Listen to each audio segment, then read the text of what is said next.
Good night, everyone. Good evening, wherever you are in the world. My name is Joanna Daniel.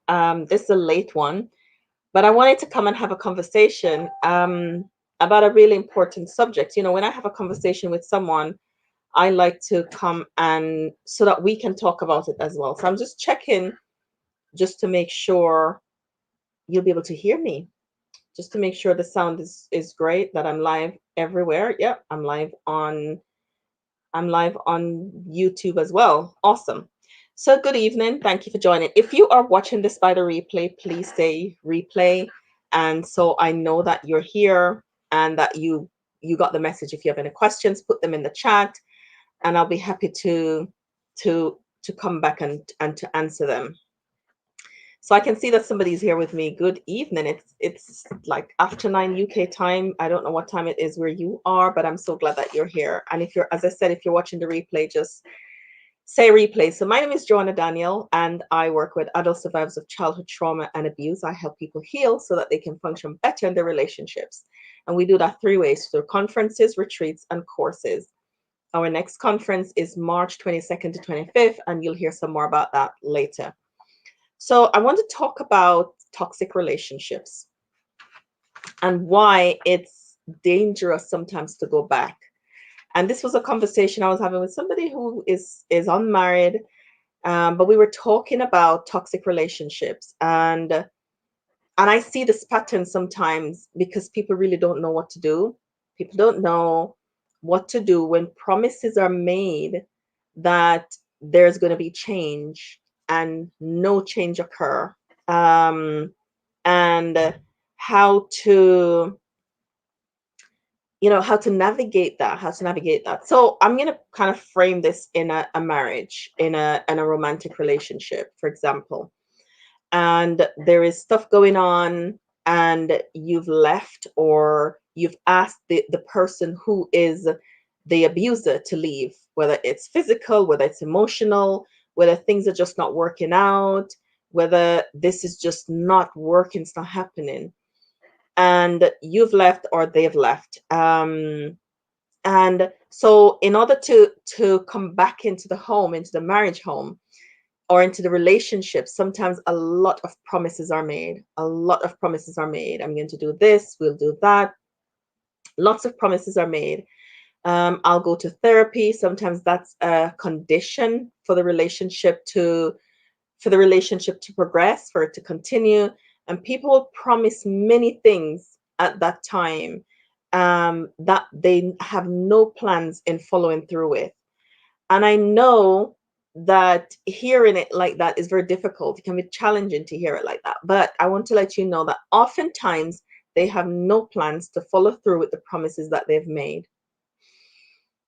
And you're in my community, we're friends, and I have to tell you the truth. And that's one of the things that my friends know about me, that I will say it honestly. They have no plans to follow through with those promises of going to therapy.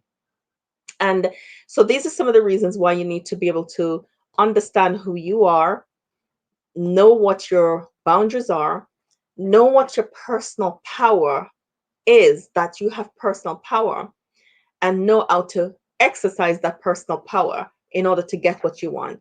And by personal power, I don't mean lording it over someone. I don't mean taking advantage of someone. I don't mean any of those things. When we know how our individual rights, and that we have individual rights, and that those individual rights give us personal power, and that we can use it to have safe relationships and to make ourselves safe, then it's a game changer, really. It does make life different for us. So I want you to know a couple things. One, they have no plans to follow through with those promises that they've made. Like, let me come back home, have me back in the relationship. Can we start again? Just take the gifts that I'm given. Take the love bombing. Sometimes in relationships where there's abuse, they love bomb you. They'll give you lots of gifts, lots of presents, say lots of nice things, sometimes get people to talk to you and call you. And this is a cycle and a pattern, and it happens in abusive relationships. We're going to do mother-daughter relationship in in the conference, some mothers do this too. When there's a toxicity in the relationship, they'll do love bombing too. They'll give you gifts, they'll give you presents, they'll buy things for the children, they'll send, sometimes people send you on a holiday, you'll get a new car. There's lots of stuff that you'll get because they want you back. They want you back in the same position as you were before. They don't want you to change. They don't want you to implement your boundaries. They don't want you to make any changes. But they'll promise many things, but they have no intention of following through with the promises that they've made. And I want you to, so if you're in this place or in this process of learning how to believe or how to to rely on the promises, just know that, just kind of look back in the past, like how faithful have this person been in following through with their promises. They make them and they break them without sometimes apology, without remorse, without thinking. And you have to pick up the pieces. You have to pick up the pieces of those broken promises that were never met. And as you pick up those pieces, as you're picking up the pieces and you're gaining strength, then they'll come back in with more promises. And because your heart is soft, and because you are loyal, and because you're trusting, and you want to believe that this person has the ability and the capacity to change, then you allow them back in. And guess what happens? The same cycle repeats. And for those who are listening who have seen the cycle over and over, you understand what I mean. For those who are at the beginning of the cycle, you don't know that this is going to repeat several times before you apply your personal power and make a decision that's going to protect you and keep you safe. Not to say that you're not in a safe position because of your decision making. That's not to say that. If you're listening to this and you know somebody who can benefit from this, please share this with them. If you know somebody who is in the cycle of repeating this process, please share this with them, because we really want them to get some help. We really want them to know that this person have no intention of changing. So if they return home, you've allowed them back in your safe space because they've made some promises. Here is how to get them to follow through on their promises. Ensure that they do what they say they're going to do before you allow them back in. Now, they might tell you a few things. That's not Christ-like. You are not godly enough. Why can't you just trust what I say? One, because trusting what they say in the before didn't quite work out, because they're not able to follow through on their promises. So it's not safe to trust it at all. It's not that you're not a trusting person. It's not that you're not a godly woman or person or man. It's not that. It's because you're applying your personal power.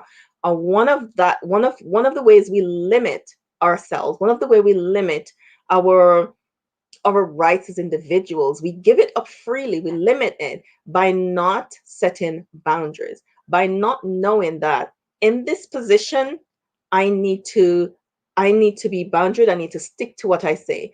Now I know that that's not the easiest thing to do without support. We need support in order, all of us, when we're new to applying personal power, to setting boundaries, to even know what my power is. How do I know, where do I go to find that I have power and I can set some in this position? And that's why we do the events that we do. And that's why we offer what we offer, because we want to give you the ability to be able to know and understand, and we support you through the process.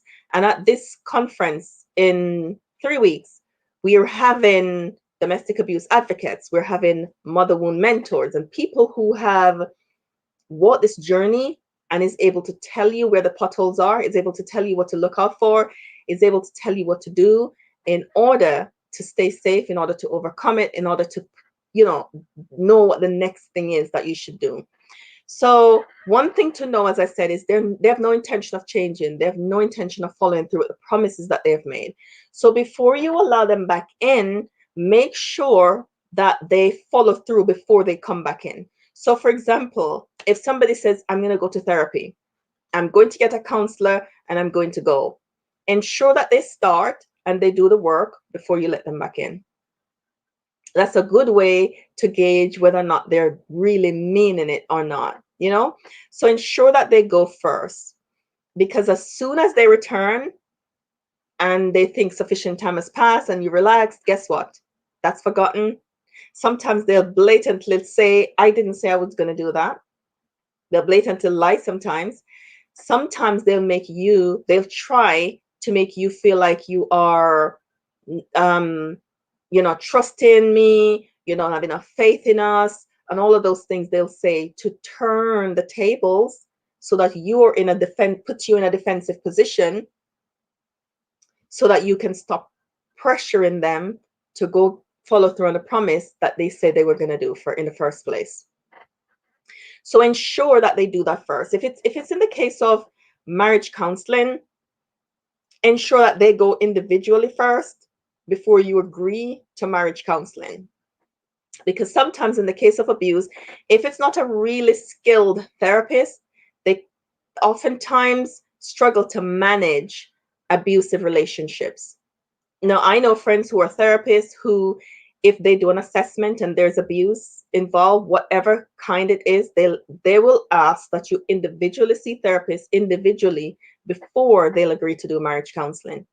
So if it's in the case of a marriage and there's abuse, make sure that the perpetrator, before they return home, make sure he gets some help first. Make sure he goes to therapy, follow through with it, give it some time. It might need months for changes to be manifest. In that time, it gives you enough time to begin to see that they are serious about making changes, they're committed to the process, and they're safe again.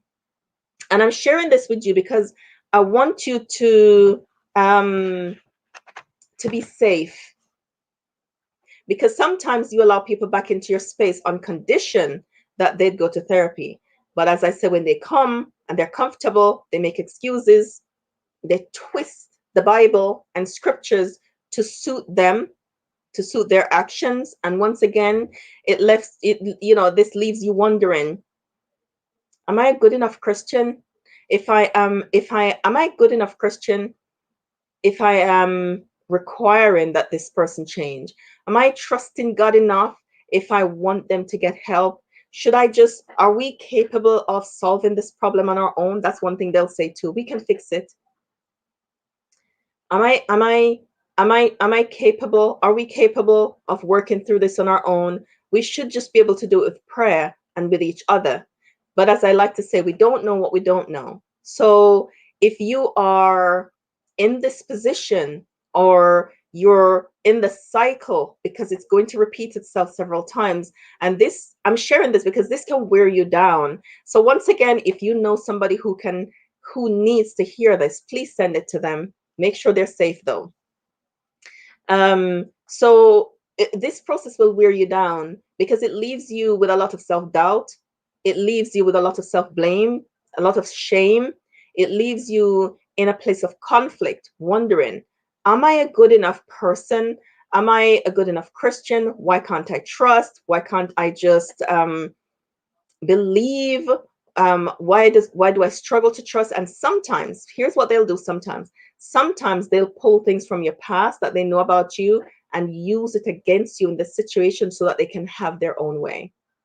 But remember, one of your rights as an individual, as a human, is a right to boundaries, a right to choice, and a right to not be in a situation that is toxic and abusive. Those are your rights.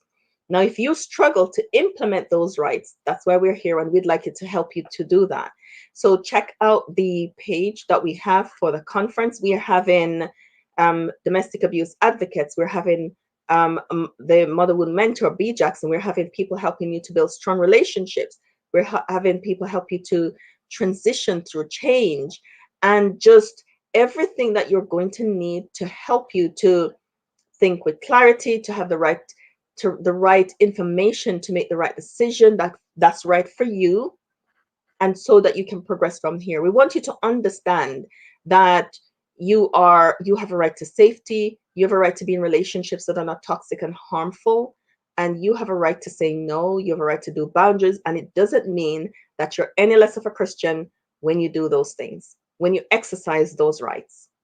So I know it's late, as I said in the beginning. I just wanted to pop on and just talk with you about that. When I'm having conversations, sometimes I like to extend it to you and to share it with you too, so that you too can be empowered to make these choices. I hope we'll see you at the conference. Have a great night. Thank you for joining me live. Take care.